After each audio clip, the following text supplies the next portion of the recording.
Hello friends, welcome to SG Doorbeen. Hello hi छोड़िए, जय माता दी बोलिए। तो गाइस, कैसे हैं आप लोग? आई होप आप सभी लोग बहुत बहुत अच्छे होंगे। तो गाइस, आज का जो वीडियो है वो है ओवरऑल मैं बताने वाला हूँ कि आप सिंगापुर आने से पहले क्या क्या आपको करना पड़ेगा। मिस इसमें मैं एक स्पेसिफिक एक चीज़ नहीं बता सकता हूँ कि किस टॉपिक पे है। एक्चुअली ये वीडियो है कि आप सिंगापुर आने से पहले ये वीडियो एक बार ज़रूर देखिएगा, और ये वीडियो थोड़ी लंबी होने वाली है, थोड़ा लॉन्ग होने वाला है, और इस वीडियो को स्किप मत कीजिएगा।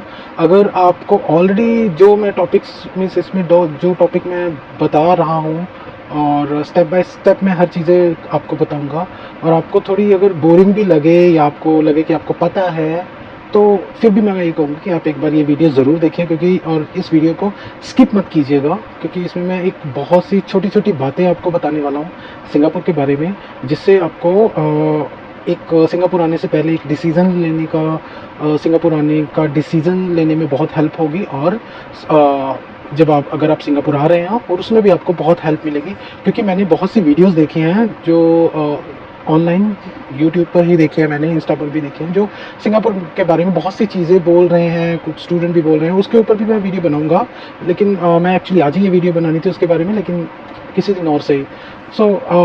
ऐसा नहीं है कि सिंगापुर में बहुत नेगेटिव है, जो भी है यहाँ पर बताया जा रहा है ऑनलाइन सोशल मीडिया पे कि सिंगापुर मत आओ, ऐसा है वैसा है, तो उसमें भी हमारी कुछ गलतियाँ हैं। और यहाँ के रूल्स भी ऐसे ही हैं, क्योंकि हर इंसान अपनी गलतियों से सीखता है।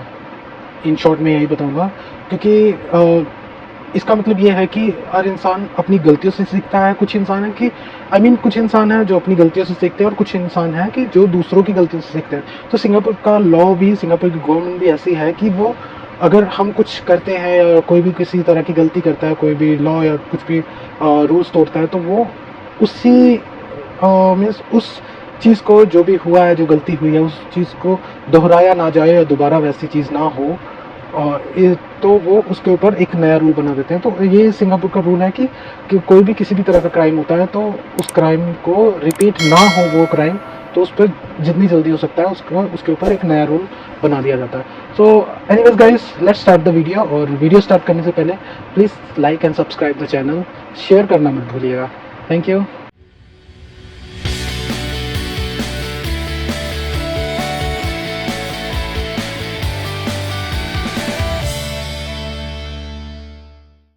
तो गाइस, मेरा जो टॉपिक है फर्स्ट जो है, अगर आप इंडिया में हो या किसी भी कंट्री में हो और आप सिंगापुर आना चाहते हो या प्लान कर रहे हो कि आपको सिंगापुर आना चाहिए कि नहीं आना चाहिए, तो आपके लिए ये वीडियो बहुत बहुत अच्छी होने वाली है। या अगर आप स्टडी वीज़ा पे भी आ रहे हो या वर्क परमिट पे भी आ रहे हो, और अगर आप टूरिस्ट पर भी आ रहे हो, तो उसके लिए भी थोड़ी बहुत हेल्पफुल होगी, लेकिन इतनी नहीं, फिर भी काफ़ी अच्छी नॉलेज मिलेगी उससे। आप ज़रूर देखिए अगर आप टूरिस्ट पर भी आ रहे हैं, तो किसी भी वीज़ा पर आ रहे हो, लेकिन स्पेशली अगर स्टूडेंट वीज़ा पर आ रहे हैं तो मच बेटर, और वर्क पर भी आ रहे हैं तो बहुत अच्छा। सो गाइस, मेरा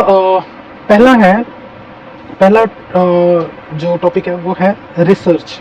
सो गाइस, सिंगापुर आने से पहले आप सिंगापुर के बारे में रिसर्च ज़रूर कीजिए। जैसे बहुत से प्लेटफॉर्म हैं, यूट्यूब है, इंस्टा है या गूगल है, गूगल कीजिए। लेकिन अगर आप यूट्यूब पर भी आते हैं या इंस्टा पर भी वीडियोस देखते हैं, तो गाइस प्लीज़ एनी हाउ किसी भी वीडियो पर ऐसे ट्रस्ट मत कीजिए, और देखिए या मीन्स हर एक की सुनिए। एजेंट से बात कीजिए, अगर आपके फ्रेंड सर्कल में है वहाँ पे सिंगापुर में, उनसे बात कीजिए। सिंगापुर के बारे में जितना जान सकते हैं जानिए, या सिंगापुर के लॉ के बारे में समझिए। ये नहीं कि वहाँ का लाइफस्टाइल, चलो वो लाइफस्टाइल ठीक है, लेकिन अगर एक स्टूडेंट वहाँ पे गया है या वर्क वाला कोई भी गया है, तो उनसे पूछेंगे तो वो अपना एक्सपीरियंस तो बताएंगे, लेकिन अपनी गलतियाँ नहीं बताएंगे।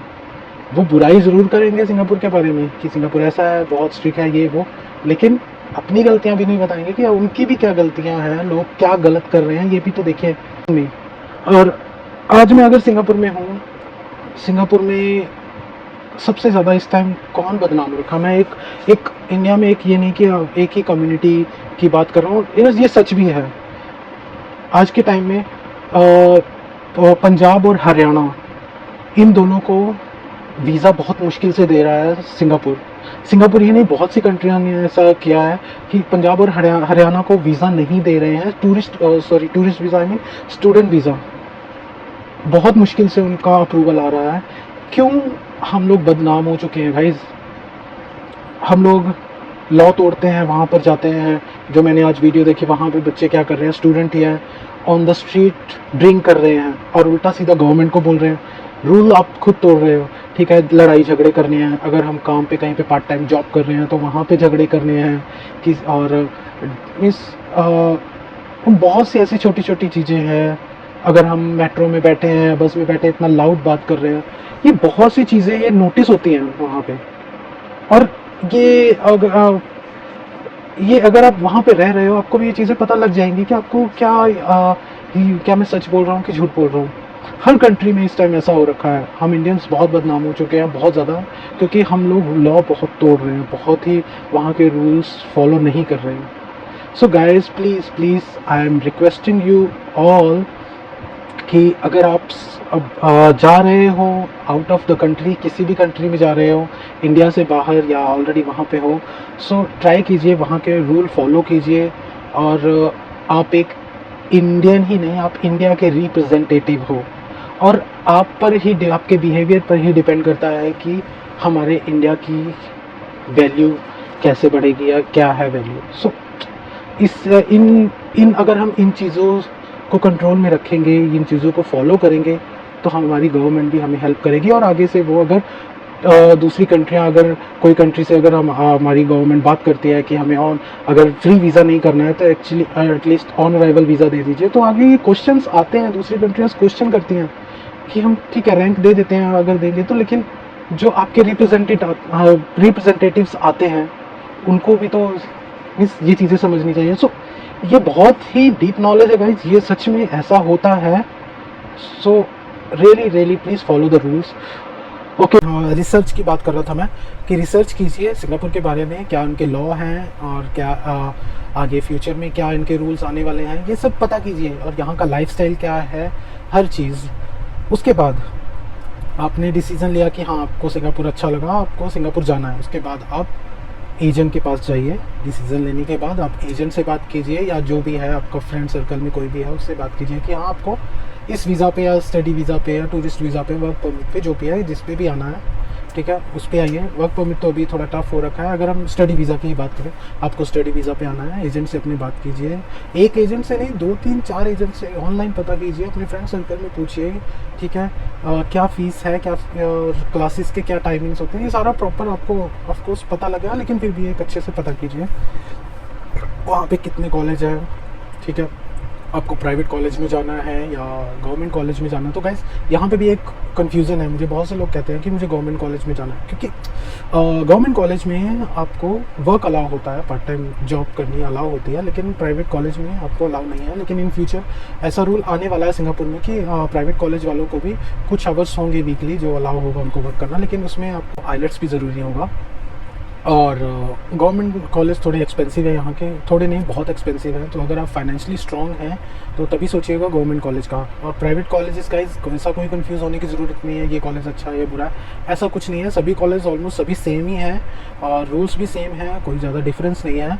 और बस लोगों ने बना रखा है कि ये कॉलेज में आओ, ये कॉलेज में। ऐसा होता क्यों है कि कुछ कॉलेजेस जो हैं वो क्लासेस कम लगाते हैं और आपको टाइम मिल जाता है पार्ट टाइम जॉब करने का, ये है। लेकिन गाइज उससे भी बहुत कल को अगर आपको सर्टिफिकेट मिलता है तो उससे भी बहुत फ़र्क पड़ता है वो कॉलेज की वैल्यू का, क्योंकि कॉलेज के भी रैंक्स होते हैं और ब्लैक लिस्टेड है कि नहीं ये भी होता है सीन इनका। तो गाइज ज़रूरी नहीं कि आपको अपना यहाँ पे आके पार्ट टाइम जॉब ही करनी है। तो गाइज क्योंकि अगर आप वहाँ पे पार्ट टाइम जॉब कर रहे हो ड्यूरिंग, ये गाइज बहुत ही डीपली बात है, नोट करने वाली है। अगर आप मान लो 6+6 के कोर्स पे आ रहे हो सिंगापुर और वो 6 मंथ आपने कॉलेज नहीं, मीन्स कॉलेज जा रहे हो लेकिन आप स्टडी अच्छे से नहीं कर रहे हो और आपने सर्टिफिकेट नहीं लिया, तो आपके सर्टिफिकेट नहीं लिया तो कल को इन फ्यूचर अगर आप अपना CV बनाओगे, वो CV में वो 6 मंथ कैसे मेंशन करोगे? अगर कल को आप कनाडा के लिए अप्लाई कर रहे हो, UK के लिए अप्लाई करो, वो 6 मंथ क्या मेंशन करोगे कि आप सिंगापुर में रहे लेकिन स्टडी किया नहीं, आपके पास डॉक्यूमेंट अपना सर्टिफिकेट ही नहीं है।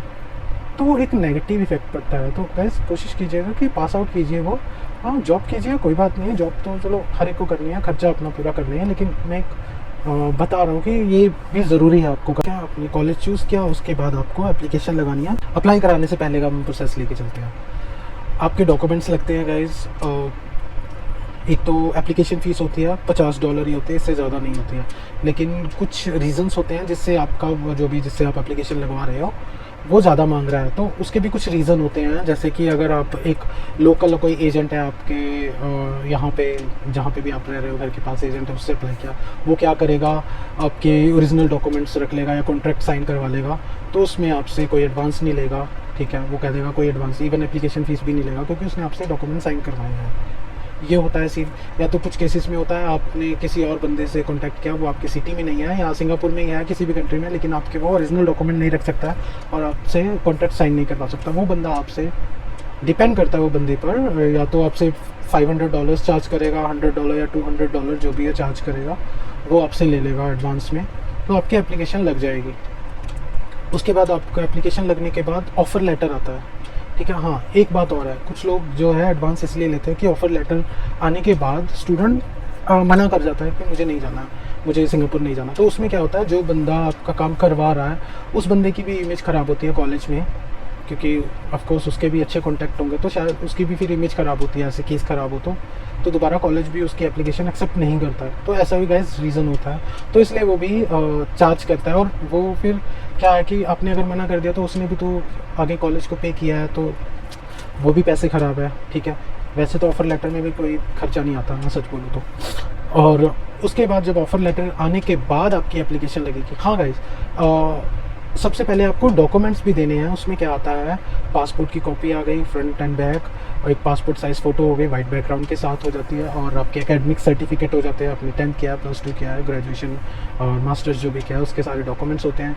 डेट ऑफ बर्थ सर्टिफिकेट होता है, बर्थ सर्टिफिकेट, जिसमें कि अगर आपके पास बर्थ सर्टिफिकेट नहीं है आप एफिडेविट बनवा सकते हैं अपने बर्थ सर्टिफिकेट का, और बस यही लगते हैं। और गाइस कोई एक्स्ट्रा फ़ीस नहीं होती है, जैसे कुछ लोग कह देते हैं कि अपना आपके फ़ंड शो करवाने के लिए फ़ीस लगेगी, ऐसा कुछ नहीं होता है। अगर आईसीए मांगता है इन केस तब होता है, और 100 में से 5% चांसेस ये होते हैं कि आपको आईसीए आपसे मांगे। उसके बाद होता है कि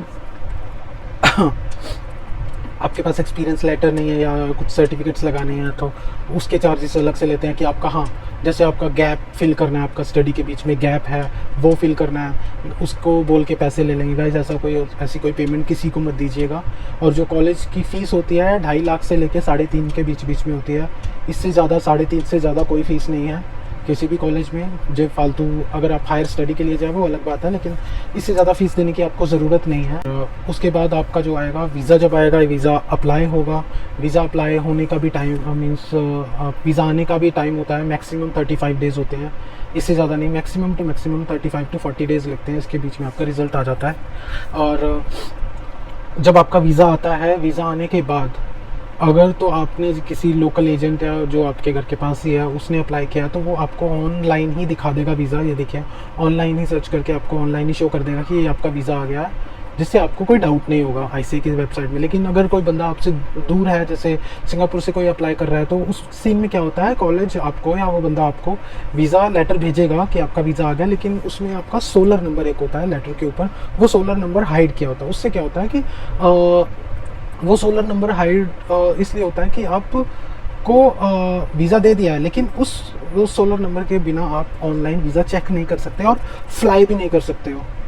सिंगापुर आप एंटर भी नहीं कर सकते हो उसके बिना। और जब तक आप कॉलेज की पूरी फ़ीस नहीं जमा कराओगे तब तक आपको वो फ्लाई करने वाला वीज़ा नहीं देंगे। ऑफ कोर्स ऐसा सीन होता है, और मेरे साथ भी ऐसा हो चुका है कि ऐसे मेरे साथ स्टार्टिंग में कुछ केसेस हो चुके हैं कि 16 नंबर मैंने 16 नंबर मैंने उनको दिया, डॉक्यूमेंट्स दे दिए, उसके बाद उन्होंने मुझे ब्लॉक कर दिया और गायब हो गए। लेकिन उन्होंने वो एंटर हुए सिंगापुर, लेकिन उन्होंने कोई कॉन्टैक्ट नहीं किया कॉलेज से। अब पता नहीं कितने टाइम कॉलेज में से, 1 महीना, ऑफकोर्स 1 महीना मिलता है, वो सिंगापुर रहे। और जब 1 महीने के बाद वो कॉलेज आए तो ऑफकोर्स कॉलेज को भी डिटेल पता लग गई, तो उनका वीज़ा ऑफकोर्स कैंसिल करके उनको वापस डिपोर्ट कर दिया गया, क्योंकि उन्होंने अपनी तरफ से तो चालाकी खेली और मीन्स उनका $400-500 में ही सिंगापुर एंटर हो गए। तो इसलिए ऐसे रीज़न की वजह से अब लोग क्या करते हैं, 16 नंबर हाइड कर देते हैं कॉलेज, जब तक आपकी फ़ीस नहीं आती है। और अगर फिर भी आपको डाउट होता है कि आपको वीज़ा चेक करवाना है तो गाइस आप कॉलेज को फ़ोन कीजिए, कॉलेज आपको कंफर्म कर देगा कि हाँ आपका वीज़ा ओरिजिनल है कि नहीं है, तो वो पता लग जाता है। ऐसे कोई चक्कर नहीं, ऐसा कोई फ्रॉड नहीं होता इस चीज़ को लेके। और उसके बाद आपको जब आपने फ़ीस अपनी जमा करा दी, आपको डायरेक्ट कॉलेज को देनी है, कॉलेज को दे दो, या जिस बंदे के थ्रू करवा रहे हो उसको ट्रांसफ़र करना है उसको ट्रांसफ़र कर दो। फ़ीस आने के बाद आपको वीज़ा मिलेगा विद सोलर नंबर, आप फ्लाई कीजिए, सिंगापुर की टिकट करवाइए उधर से। और जब आप सिंगापुर पहुंचते हो, यस ये भी एक है, अगर आप जब आप सिंगापुर एयरपोर्ट पे आते हो तो गाइज़ आपको कॉलेज कहेगा या कोई भी बंदा आपको कहेगा कि आपको पिकअप मिलेगी, ठीक है, पिकअप मिलेगी आप। लेकिन जब आपको ये बोलें कि फ्री पिकअप है तो ओके डन कर देना। लेकिन अगर आपको ये बोला जाए कि पिकअप आपको चार्ज देना पड़ेगा $50 या $100, गाइस बिल्कुल भी ऐसा मत दीजिएगा। बेफालतू के पैसे क्यों ख़राब करने हैं आपने? आपको ऑफकोर्स आपकी मेहनत की कमाई है, आपके मम्मी पापा की मेहनत की कमाई है, तो ऐसा कुछ मत कीजिएगा। अगर आप सिंगापुर आइए, मैं अपनी बात बताऊँ, मैं भी सिंगापुर जब आया था तो मुझे भी कोई पिकअप करने नहीं आया था। मैं भी स्टडी वीज़ा पे ही स्टार्टिंग में आया था, आज से 10-11 साल तो हो ही गए हैं।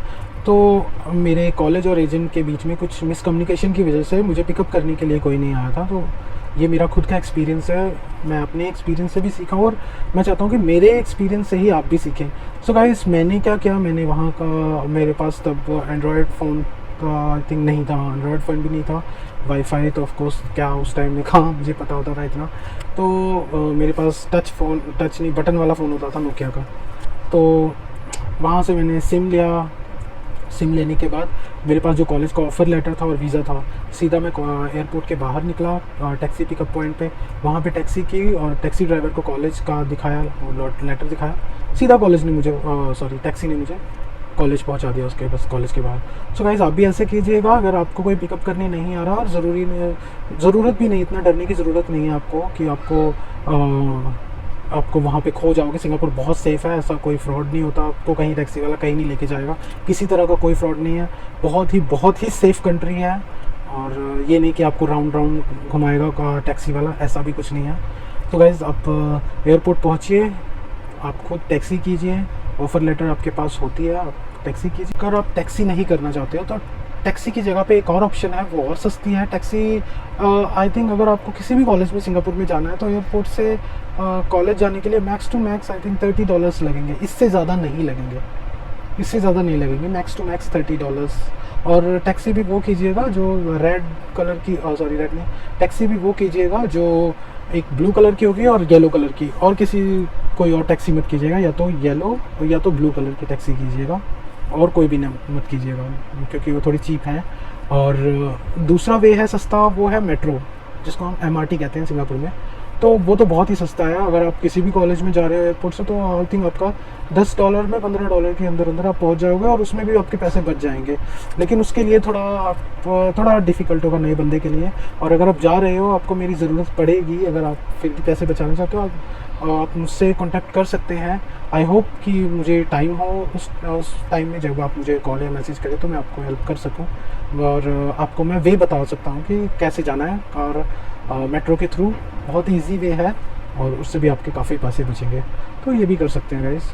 और कॉलेज पहुँचिए, कॉलेज में आपको वहाँ का या तो मार्केटिंग मैनेजर होगा या तो रिप्रेजेंटेटिव होगा कॉलेज का, उससे बात कीजिए। क्योंकि अगर आपको इंग्लिश में दिक्कत आती है तो इंग्लिश वहाँ पे उनको हिंदी भी आती है, पंजाबी भी होते हैं वहाँ पे, तो वो बात कर सकते हो। तो गाइस हाँ, इंग्लिश और हिंदी से भी याद आया गाइस, सिंगापुर आने से पहले प्लीज़, अगर आप अभी प्लान कर रहे हैं या आपने अप्लाई कर लिया है या आपका वीज़ा आ गया है, गाइस आने से पहले प्लीज़ कुछ थोड़ी बहुत इंग्लिश सीख कर आइए। 1-2 महीने की बात है, 1-2 महीने डट कर इंग्लिश सीखिए, कोई ज़्यादा टफ नहीं है, एक लैंग्वेज ही है, लैंग्वेज के तौर पे लेके चलिए और इंग्लिश सीखिए तभी आइए। क्योंकि यहाँ पे आकर भी आपको बहुत फ़ायदा होगा। जब तक आपको इंग्लिश मीन्स अगर आपको इंग्लिश आ रही है तो आपको बहुत फ़ायदा होगा, आपको जॉब भी बहुत आसानी से मिलेगी, और बहुत सी चीज़ें हैं कम्युनिकेशन में, बोर्ड पढ़ने में, बहुत सी चीज़ों का फ़ायदा है।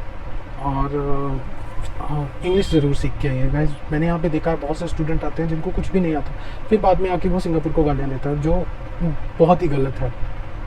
अगर आप फॉरेन कंट्री आ रहे हो तो आपको चाहिए इंग्लिश सीख कर आओ कुछ तो। Okay sorry. उसके बाद आप कॉलेज गए, कॉलेज से बात की, सेटलमेंट कीजिए। मेडिकल के लिए जो भी है आपको भेजेंगे कॉलेज, मेडिकल फ़ीस होती है वो आपको देनी पड़ेगी।